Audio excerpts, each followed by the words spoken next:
Hello friends, welcome to my channel. இன்றைக்கி நம்ம இந்த வீடியோவில் என்ன பார்க்க போகிறோன்னா, ஸ்கூல் யூனிஃபார்மோட கோட்டு அண்டு பேண்ட்டும் தான் கட்டிங் வீடியோ பார்க்க போகிறோம். வாங்க வீடியோக்குள்ளே போகலாம். என்னுடைய வீடியோ உங்களுக்கு பிடிச்சிருந்தா என்னுடைய சேனலை சப்ஸ்கிரைப் பண்ணுங்கள், லைக் பண்ணுங்கள், ஷேர் பண்ணுங்கள், கமெண்ட் பண்ணுங்கள். ஓகே ஃப்ரெண்ட்ஸ், வாங்க. இப்போ கோட்டோட லென்த்து 21 நம்ம மார்க் பண்ணியாச்சு. எப்போதுமே மார்க் பண்ணும்போது 2 சைடுமே மார்க் பண்ணிக்கணும், அப்போ தான் லைன் கரெக்டாக வரும். லைன் போட்டாச்சு. நெக்ஸ்ட்டு பாடி சுற்றளவு 32ங்கும்போது அதை 4 டிவைட் பண்ண பாடி சுற்றளவை 8 வரும். அந்த 8 இன்ச்சோட 2 இன்ச்சு நம்ம ஆட் பண்ணிக்கணும். அது எதுக்காகனா நம்ம தையல் போட்டதுக்காக. அப்போ கொஞ்சம் பாடி கூட குறைச்சி வரும்பொழுது நம்ம அந்த தையலை பிரித்து விட்டுக்கலாம். ஓகே ஃப்ரெண்ட்ஸ், லைன் போட்டாச்சு கரெக்டாக. இந்த மாதிரி நம்ம ஸ்கேல் வச்சு மார்க்கிங் கரெக்டாக போடும்போது நமக்கு கூட குறைச்ச வராத அளவு. அடுத்தது ஷோல்ட்ரு, கழுத்துக்கு அடுத்தது ஷோல்ட்ரு. கழுத்து 2 போதும். காலர் கோட்டாக இருந்தால் 3 வச்சுக்கலாம், ஷோல்ட்ரு 5 வச்சுக்கலாம். இப்போ ஆம்கோல் ரவுண்டு பெரியவங்களுக்குன்னா 7, அப்படி இல்லைன்னா 7.5 வச்சுக்கலாம். சின்ன பிள்ளை 6th படிக்கிற பிள்ளைங்கிறதுனால 6.5, அப்படி இல்லைன்னா 6 போதும் இந்த ஆம்கோல் ரவுண்டு. இப்போ முன்கழுத்து வந்து 5, அப்படி இல்லைன்னா 5.5 வச்சு நம்ம வந்து ஒரு லைட்டாக ஒரு கர்வ் லைன் கொடுத்துக்கலாம். எப்போதுமே என்னுடைய வீடியோவை நீங்கள் ஸ்கிப் பண்ணாமல் பாருங்கள். ஏன்னா நிறைய விஷயங்கள் வந்து கட் பண்ணும்போது நான் சொல்லுவேன். அந்த சின்ன சின்ன டிப்ஸ் தான் ரொம்ப உங்களுக்கு யூஸ் ஆகும். அதாவது டெய்லராக நீங்கள் ஆகணும், இல்லை கற்றுக்கணும், வீட்டில் இருந்து நான் ஏதாவது ஒன்று சாதிக்கணும் அப்படின்னு நீங்கள் நினச்சிங்கன்னா என்னுடைய சேனலை நீங்கள் ஸ்கிப் பண்ணாமல் பாருங்கள்.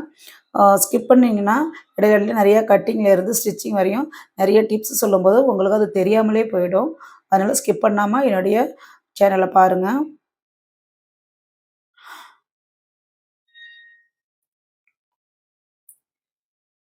இப்படி தான் கட் பண்ணணும். நீங்கள் வந்து இந்த வீடியோவை பார்த்து நீங்களும் இதை போல் கோட் கட் பண்ணி நீங்கள் ட்ரை பண்ணி பாருங்கள். ஈஸியாகவே இருக்கும். நான் எப்படி அளவெடுத்து நான் கட் பண்ணுறன்றதை நீங்கள் பார்த்தா அதே போல் நீங்கள் ட்ரை பண்ணி பார்த்தீங்கன்னா நீங்களும் உங்கள் பிள்ளைங்களுக்கு தைச்சி கொடுக்கலாம், இல்லை மற்ற கஸ்டமருக்கும் நீங்கள் வாங்கி தைச்சி கொடுக்கலாம். ரொம்ப ஈஸி தான் ஃப்ரெண்ட்ஸ். அதாவது கோட்டுங்கிறது ரொம்ப ஈஸி தான். அதுவும் வந்து சிங்கிள் கிளாத் இல்லாமல் டபுள் கிளாத்தில் ஸ்டிச் பண்ணும்போது இன்னும் ஈஸியாகவே இருக்கும். சிங்கிள் கிளாத்தை வச்சோன்னா இந்த கழுத்துக்கெல்லாம் பீஸ் கொடுத்து நம்ம ஸ்டிச் பண்ணுறதா இருக்கும். அதனால் அது கொஞ்சம் டைம் அதிகமாக எடுக்கும். இது வந்து டபுள் கிளாத் வச்சு நம்ம தைக்கும்பொழுது நல்லா ஃபோல்டிங்காக நல்லாயிருக்கும். ஃபினிஷிங் நல்லா வரும். பாருங்கள், முன் போர்ஷனே 4 லேயர் வரும். அந்த சைடு ஃப்ரண்ட் சைடு வந்து 4 வந்து ஒன் சைடு டபுள் கிளாத்து, இன்னொரு சைடு டபுள் கிளாத்து. இது பேக் சைடு டபுள் லேயர் வரும்.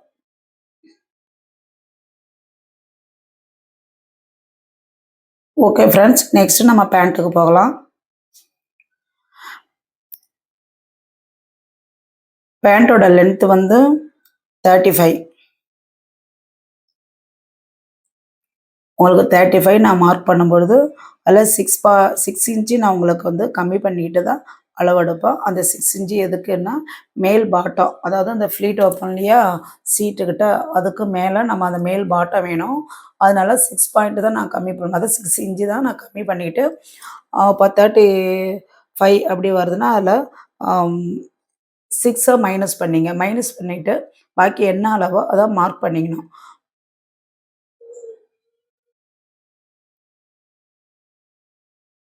இது சின்ன பிள்ளைங்கிறதுனால இதோட லென்த்து அவ்வளோதான் வரும்.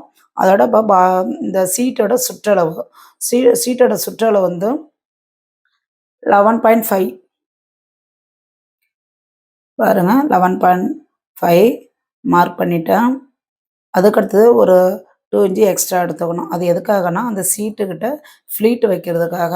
அந்த ஃப்ளீட் எதுக்காக அப்படின்னா நம்ம உட்காரும்பொழுதோ, நடக்கும்பொழுதோ, இல்லை சைக்கிள் ஓட்டும்போது, வண்டியில் நம்ம ஸ்கூட்டியில் உட்காரும்பொழுது நமக்கு கொஞ்சம் அந்த இடத்துல ஃப்ளீட் வைக்கும்போது ஈஸியாக இருக்கும். அங்கே கொஞ்சம் எக்ஸ்ட்ரஸாக நமக்கு கிளாத் இருக்கும். அப்போ நமக்கு வந்து ஈஸியாக இருக்கும்.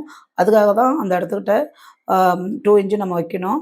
அப்படி வச்சு அந்த ஃப்ளீட் வைக்கும்போது அது வந்து நம்ம போடும்பொழுது நல்லாவே இருக்கும். அதோட இறக்கம் அந்த சீட்டோட இறக்கம் 8 வைக்கலாம். 8 இன்ச்சு பெரியவங்கன்னா அந்த மாரி வைக்கலாம். சின்ன பிள்ளைங்களுக்கு 7, 7.5 போதும். நீங்களும் அதுவே மார்க் பண்ணீங்க. இந்த கால் பாட்டம் மட்டும் அந்த பாப்பாவுக்கு கொஞ்சம் அகலமா வேணும். அப்படி சின்னதா இல்லாம, கொஞ்சம் பிடிச்சா மாரி இல்லாம, கொஞ்சம் அகலமா வேணும். இந்த பாட்டம் சைடு அப்படின்னு கேட்டதுனால, இந்த கால் சைடு கிட்ட கொஞ்சம் அகலமாவே எடுத்திருக்கோம். நீங்க நார்மலா பேண்ட் வேணும் அப்படின்னா, காலோட சுற்றளவு அப்படின்னு நாங்க அளவு எடுப்போம். அந்த பாட்டத்துக்கிட்ட நீங்க வந்து 6 இன்ச்சு வச்சுக்கலாம் சின்ன பிள்ளைக்கு. அப்படி இல்லன்னா 7 வச்சுக்கிட்டு, 7 வந்து கட்டிங் இருந்தா 6 இன்ச்சு வந்து உங்களுக்கு ரெடி அளவு போதும்.